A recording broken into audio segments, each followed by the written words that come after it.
Hi everyone, my name is Sheena Tang from School of Economics, Finance and Banking, University Utara Malaysia. So today I'll conduct a interview session with Mr. Jet, the founder of JetCan.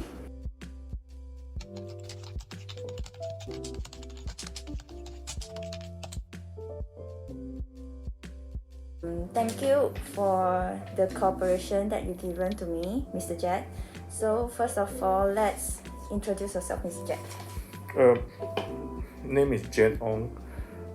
As mentioned, I'm a founder of JetCan Engineering. The company started since 1996. We started to provide engineering services to all the industrial customers in the north. Today we have about 40 people working in the company. Most of the frontline people are engineers and to support our product in the market. Okay, so can you tell us more about your business? What actually your business focus more about? We started as our first project setting up a commercial vehicle plant in Gulim. So we have been setting up factories for companies by providing them all sorts of products such as air compressors, automation equipment in their factories. So what challenges that you have faced when you're establishing your business? The nature of the business require a lot of networking and connections and so on. So started a new company where you don't have so-called the connections and relationship in the market was a challenge. But once you establish, after getting the first few jobs and with good references and things are getting better. So starting always difficult because you need to have credential, you need to have let's say your references, and I believe this is the same for most of the business that you guys want to start up. Is it true to have a large amount of capital to start our business?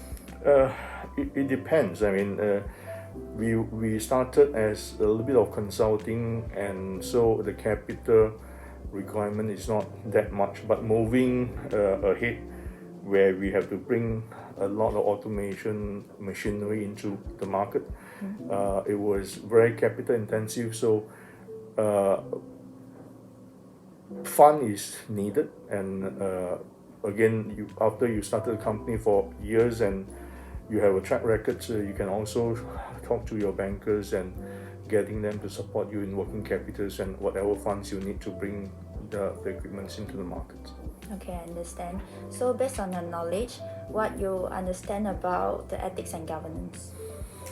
Well, ethics means that not only you need to conduct your business in the legal way, but also you have to go beyond just the legal by taking care of not only your customer but your employee, your suppliers, the marketplace, including the environment and so on. So you have to conduct your business beyond legally requires.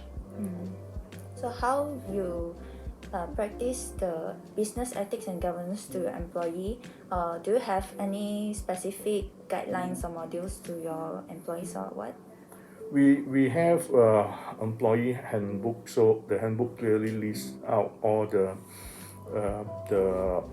not only the regulations, the way everybody should conduct in their workplace, but also the benefits and the guidance given to the employee, how they should behave and how they should treat each other in the company.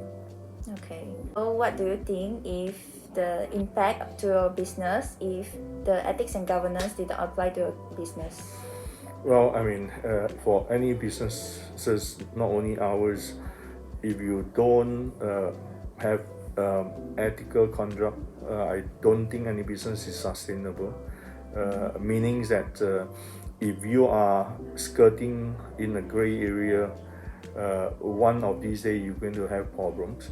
So the best practice then will be to conduct not only legally with regards to the regulation and all that, but they have to go beyond just the legal aspect of the law. Do you face any issue or problem regarding to business ethics in your business before? Sometimes yes. I mean, when you in the marketplace where you are facing competition, and you try to do more than what you should be, your cost definitely is higher as compared to your competitor that might be cutting the corners. But we believe in the long run, those cutting corners will not be successful. So in the short run, we have a price competitions. If we go beyond the legal regulation, but then again, I think in the long run, those companies practice ethical way of doing business will survive. Okay, so the next is, what is the biggest impact due to COVID-19 to your business? I think COVID-19 make us learn how to work differently. I mean, digitalization is one. Today, was just many meetings conducted not only among the staff but also with customer, with suppliers, are conduct through team viewer with Zoom or whatnot. Work from home is also another way of working today, and flexi hours and so on. All these have major impact or have changed since COVID. So last, have you any advice for us or the youngsters to start up a business? Or yes. I think first of all, you have to look into the opportunity, things that the market require and the supply is not there. But what is probably more important thing is that to do what you love to do, something that is interesting, something is that you have the heart into that area, that is interests you. I mean, the working is the next 20-30 years. So if you choose something that you're not happy and you're reluctant, you don't have the heart and you don't have the love, you don't have interest, it's going to be a long 20-30 years. Yes. So pick something that you enjoy, something that interests you, and hopefully those something that you enjoy and interests you also provide the opportunity in the marketplace for you. Okay, I agree with it. So I think that's all for me. So thank you for your time, and I hope your business can be more successful than present. Thank you.